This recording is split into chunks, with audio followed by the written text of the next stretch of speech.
민수기 8장은 성막에 기름 바르는 것과 제단의 봉헌이 물에 관해 기록한 앞에 7장보다는 시간적으로 앞서지만 편의상 7장 뒤에 배열되었다. 여기에서는 성소에서 등불을 켜는 것과 레위 사람의 취임의 식, 성막 봉사자의 연령 제한 규정 등이 다루어지고 있고 1절에서 4절까지는 7가지 금초대에 대한 얘기인데 각 지파의 지도자들이 드린 봉헌의 물이 다루어지고 난 후에 장막에서 봉사하는 제사장들의 역할이 언급되어 있는데 제사장은 희생제물을 드리는 이후에 성소 안에 등불을 밝히라는 하나님의 명령에 따라 7촛대를 배치하고 불 켜는 일을 맡아야 했다. 각 촛대는 가지가 6개, 가운데 있는 것과 합치면 7개씩 가지고 있었는데 촛대 앞으로 빛을 비추고 전명을 조명하도록 세워져야만 했는데 출애굽기 25장에 기록되어져 있죠. 빛이 전혀 들어갈 수 없도록 설계된 성막 안은 그 안을 항상 밝힐 수 있는 등이 반드시 필요했다고 출애굽기 27장 21절에는 기록하고 있는데 이 등불은 사망의 어둠으로부터 그의 백성을 구원하시는 하나님의 빛, 곧 구원과 진리의 빛이신 예수 그리스도와 이 빛을 세상에 비추시는 사명을 가진 성도들을 예표하고 있는 것이다라고 한다. 레위 사람들의 정결 예식에 대해서 5절에서 13절까지 얘기하고 있는데 성막에서 봉사하게 될 레위 사람들은 거룩한 사역을 위해 예식적인 정결을 받아야 했다. 그 예식은 다음과 같은 순서로 정해져 있는데 첫째 속죄물, 둘째 온몸의 털을 면도로 깎아야 되고 면도칼로 깎아야 되고 셋째 옷을 빨아서 몸을 정결하게 해야 되고 넷째 3가지 제사를 드리고 다섯째 머리 위에 손을 얹어야 되고 여섯째 레위 사람들을 위한 속죄제와 번제제를 드려야 한다는 것인데 첫째 속죄의 물은 문자적으로 죄의 물인데 여기에서 죄를 씻어 제거하는 물을 의미하며 거룩한 물로 불리운다.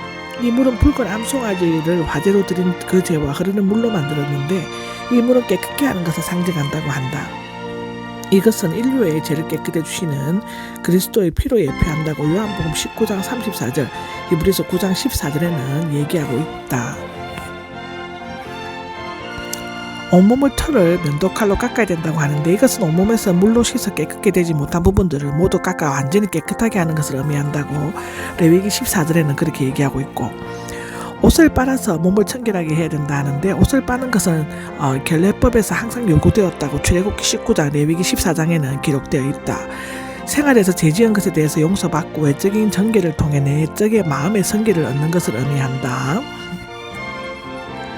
3가지 제사를 드리는 것은 번제물, 수송아지 1마리, 하나님께서 대한 충성과 헌신을, 곡식 제물은 기름 섞인 고운 곡식 가루로 소박한 삶의 순결한 양심과 봉사를, 속죄 제물은 수송아지 1마리를 부지 중에 지은 죄를 속죄하는 것으로 나타내고 있는데 이와 같이 세 제사의 모든 제사급의 제물이 요청되는 것은 그들이 이스라엘을 대표하여 성막을 봉사하는 자들이었기 때문이라고 기록되어져 있다. 머리 위에 손을 얹음이 나오는데 먼저 손을 얹는 것은 어떤 권위와 능력을 대주고 자신의 모든 것을 다 넘겨준다는 것을 의미한다. 따라서 이스라엘의 12지파의 대표들이 손을 얹은 레위 사람들에게 안수한 것은 자신들을 대신하여 성막 봉사를 하라는 정권 위임의 뜻이 있다고 레위기 1장 4절, 사도행전 6장 6절에는 기록되어져 있고 오늘날 성도들이 하나님의 일을 온전히 감당하기 위해서는 탐욕과 죄로 더러워진 몸을 그리스도의 피로 정결케 하고 새로운 피조물로 거듭나지 않으면 안 된다라고 에베소서 4장 24절, 고린도서 5장 17절에는 기록되어져 있다. 레위 사람들을 위한 속죄제와 번제제가 11절에서 13절까지 기록되어져 있는데 레위 사람들이 자신을 여호와께 드리는 이 의식은 속죄제와 번제제로 마치게 되어 있었다.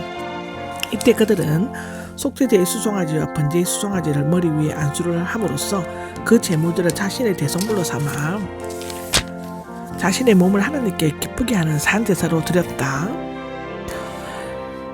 14절에서 22절까지가 레위 사람들을 선택한 근거와 목적에 대해서 얘기하고 있는데 선택하신 근거는 하나님께서는 이집트에서 장자를 죽이는 10번째 재앙으로부터 이스라엘의 장자들만을 구원하셨고 이스라엘에서 처음 난 것은 짐승이든지 사람이든지 당신의 것이라고 선포하셨다. 출애굽기 13장 2절에 나와 있죠. 그리고는 레위 사람들을 선택하여 이스라엘 장자를 대신하도록 명하셨는데 하나님께서 오히려 결함이 많은 레위 지파를 택하신 것은 그들이 뛰어나거나 어떤 훌륭한 업적이 있어서가 아니라 하나님의 전적인 은혜와 자비하심 때문이었다. 오늘날 우리가 복음의 사역자와 교회의 일꾼으로 선택받은 것은 우리의 재능이나 공로 때문이 아니라 우리를 통해 나타내려고 하신 하나님의 은혜로운 섭리가 있었기 때문이라고 고린도전서 1장 26절에서 31절까지는 얘기하고 있는 것이다. 선택하신 목적이 19절에서 22절까지 나와 있는데 그 목적은 레위 사람들로 하여금 회막에서 이스라엘 자손을 대신하여 섬기게 함으로써 그들을 속죄하고 재앙이 임하지 않도록 하기 위함이었다. 모세오경에서 계속적으로 반복되는 이 기사는 레위 사람들에게 그들이 선택받은 이유와 근거, 목적에 대해 강조함으로써 교만하지 않고 겸손히 주어진 사명을 감당할 수 있도록 해주었을 것이다. 레위 사람들의 봉사 기간에 대해서 23절에서 26절까지 기록되어져 있다. 여기에서 레위 사람들이 해막에서 봉사할 수 있는 연령을 25세에서 50세까지로 규정하고 있는데 다른 곳에서는 30세에서 50세까지로 되어 있다. 아마도 25세에서 29세까지는 성막 봉사를 위한 견습 기간이었을 것이고 이와 같이 레위 사람들에게 구체적인 봉사 기간이 제시된 것은 그들이 경험이 없고 성숙하지 못한 어린 나이에 실수를 하거나 나이가 들어 몸이 쇠약하여 활발하게 활동하지 못하거나 갑자기 생길지도 모르는 보상사를 빙자하기 위함이었을 것이다.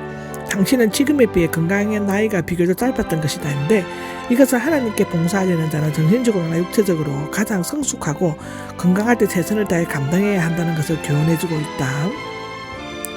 레위 사람들은 일단 50세에 물러나면 자신의 지혜와 경험을 바탕으로 성막에서 봉사하는 자들의 업무에 대해서 조언하고 각종 성막 기구들을 관리하는 역할을 맡았는데 말하자면 레위 사람들은 공식적인 임무만 끝났을 뿐 계속해서 비공식적으로 업무를 계속함으로써 마다들을 대신하여 힘이 미치는 데까지 봉사했던 것이다. 그런 의미에서 볼 때 하나님의 일에는 정년이 없다고 할 수 있다. 성도는 하나님께서 부르시는 마지막 그 순간까지 자신의 모든 지혜와 함께 재능을 다하여 주도록 충성하고 봉사해야 한다. 그때 하나님께서는 영원한 안식과 생명의 면류관을 갚아주실 것이라고 디모데전서 3장 2절, 요한계시록 2장 10절에는 기록되어져 있다.